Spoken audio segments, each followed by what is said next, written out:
ever heard the word virtual reality? I'm sure you have, and I'm sure you have more experience than I do. So stay tuned because this is what I'm talking about today.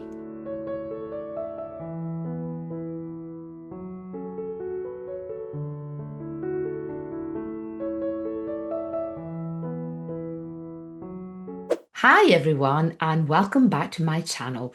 I'm Anna Biavati, a highly specialized therapist, well, speech and language therapist, maybe a bit unusual.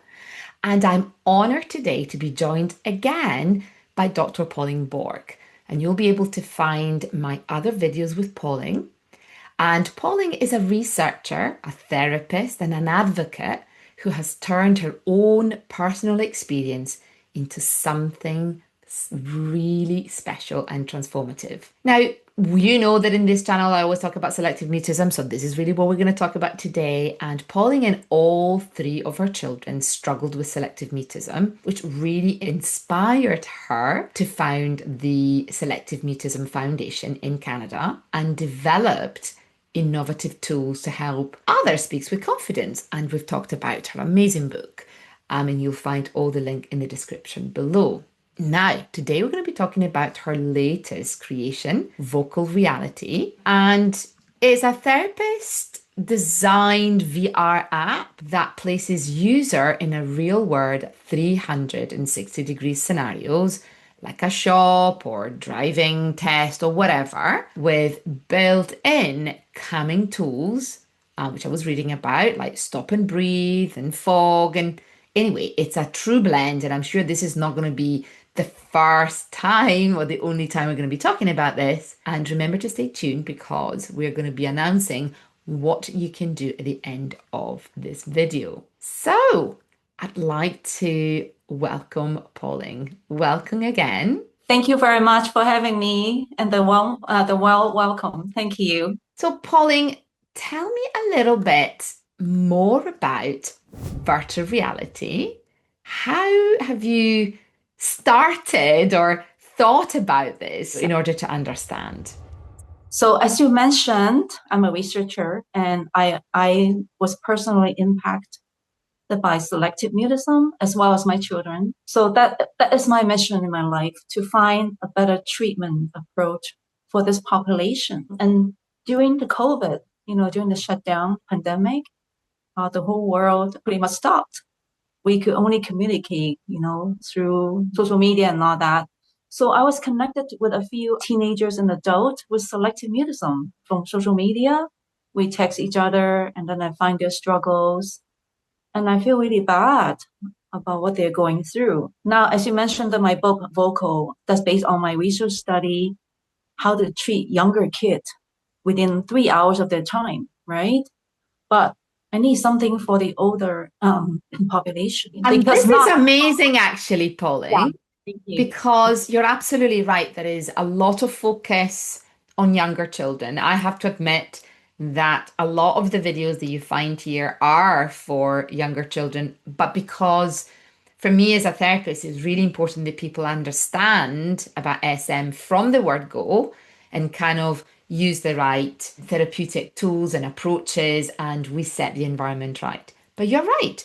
We do have teenagers or older children or adults that they've been missed because the reality is that the research in selective mutism is not that old. In the UK, the SMIRA, which is the Selective Mutism Information and Research Association, is the only charity. They've been up and running for 30 years. So that's not that long.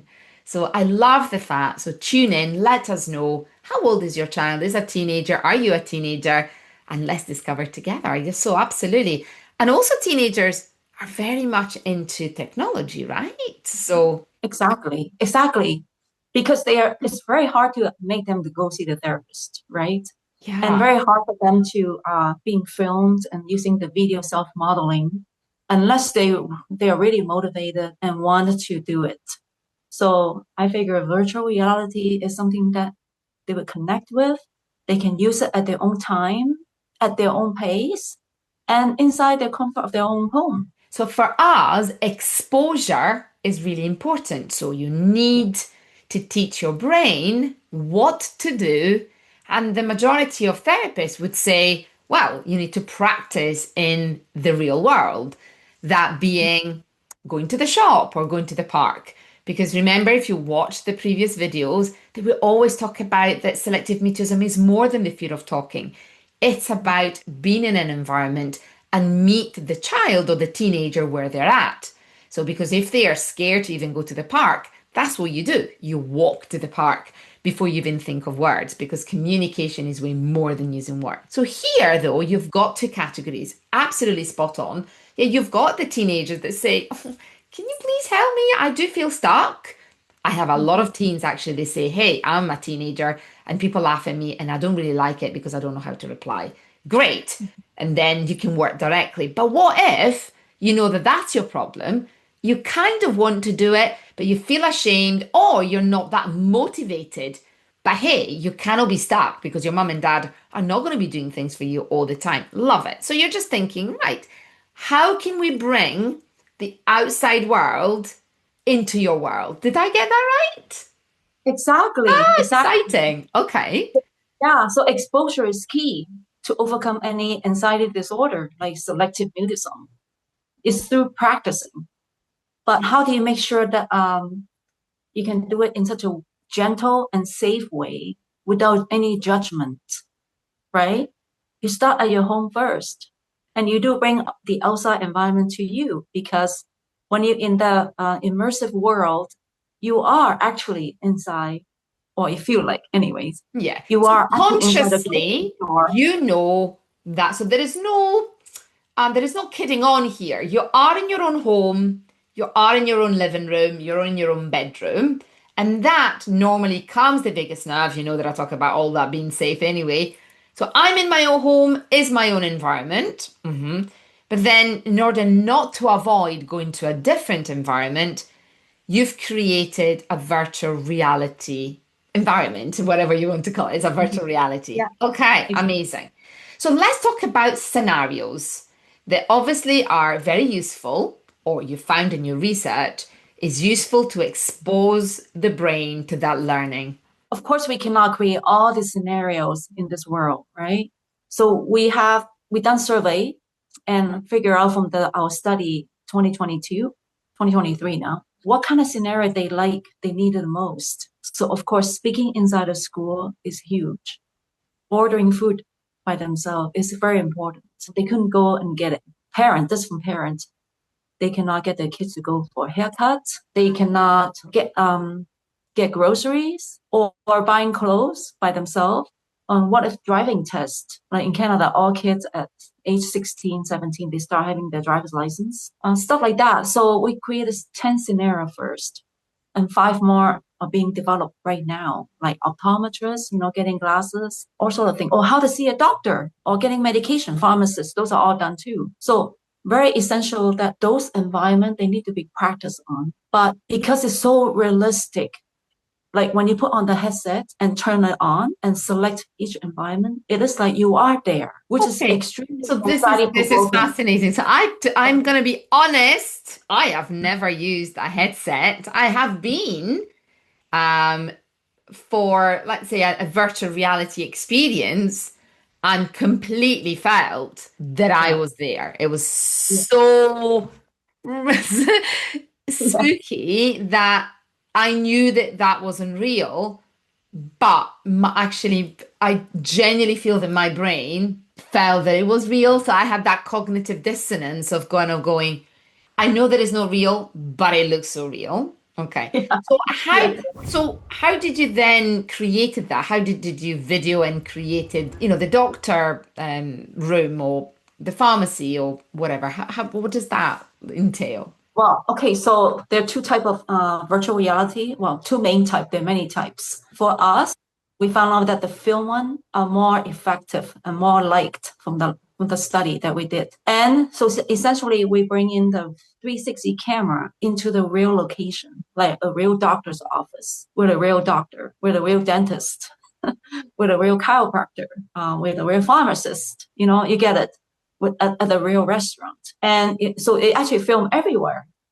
If you look around, you are there, right? Which can be very anxiety provoking. That's why we have created or added features from the last round, we already have fogging. I came up with this idea that, well, what if we fog up the entire scene, the environments, so they don't really see everything yet?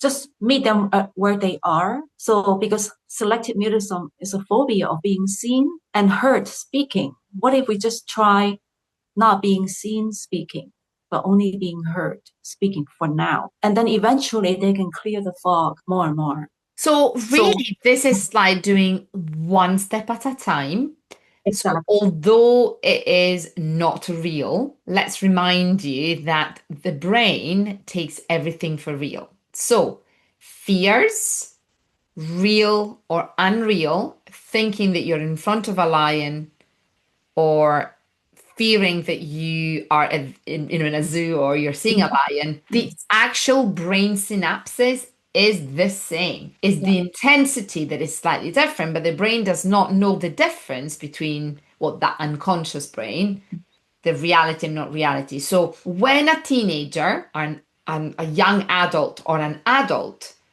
brain has learned to avoid those situations are anxiety provoking. So, if you need to go to the doctor, to the dentist, to the restaurant, what you have done without really knowing it, you have taught your brain, I am going to, well, I'm avoiding it because I don't like that feeling. So, what Pauline is saying is, well, seeing all of that is going to make you feel, ooh, I'm there.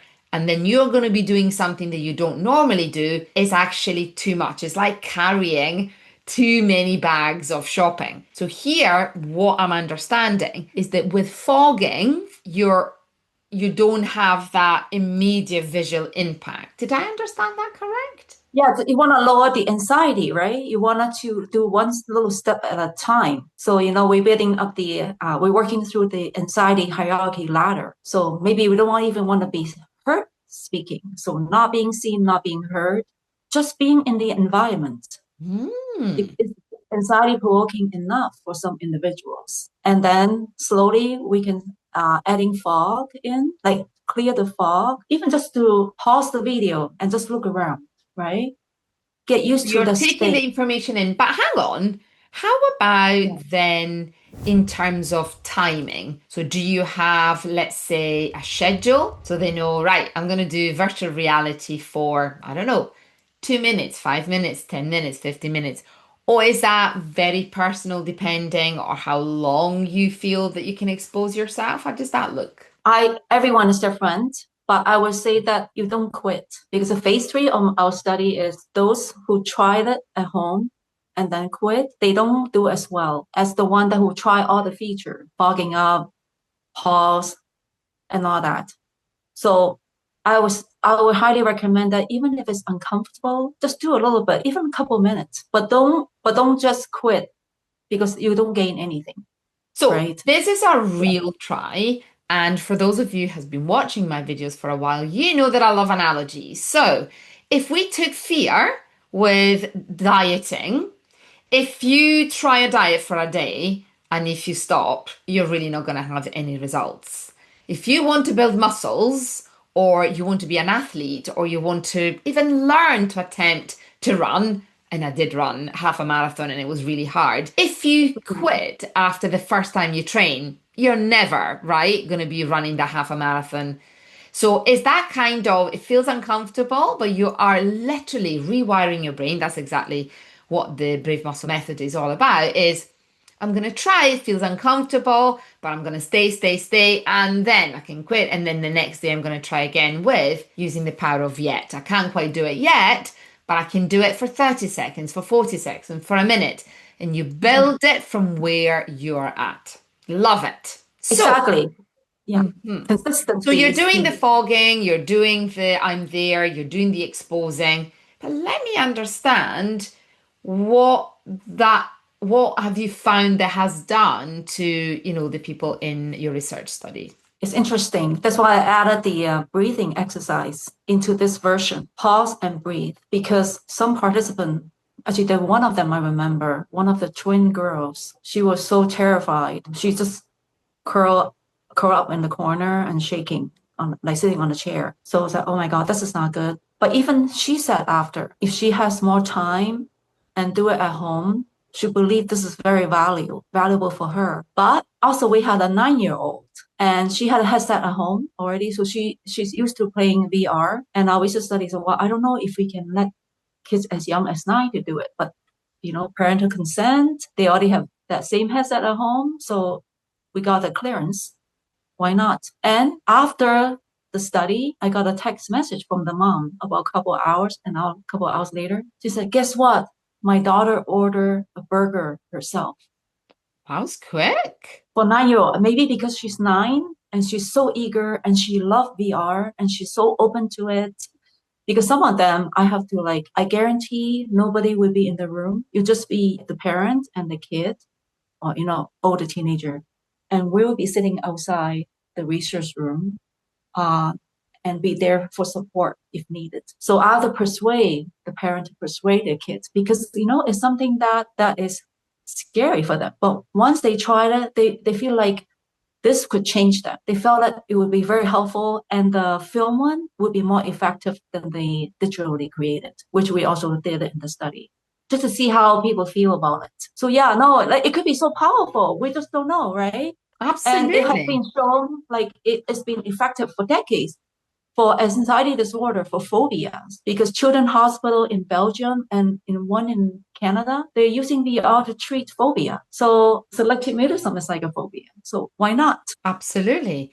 So then, Yeah. when looking ahead, how do you hope that virtual reality might change therapy or help people feel more confident? You know what? I think the therapist could play an important role on this because as I said, most some people will just quit when they see it. So it's nice to have a therapist being there guiding them what to do. So this Friday, actually I have a therapist requested to have a workshop for them, how to use this tool, how to guide them to use this tool for teenagers and adults. Yeah. So, as a therapist, one of the things, obviously, that there is a barrier. So, I tend to work with groups. So, I'm working more on understanding how the brain works. And, they are little ones, they're 7 till 10 years old. So, it's slightly different.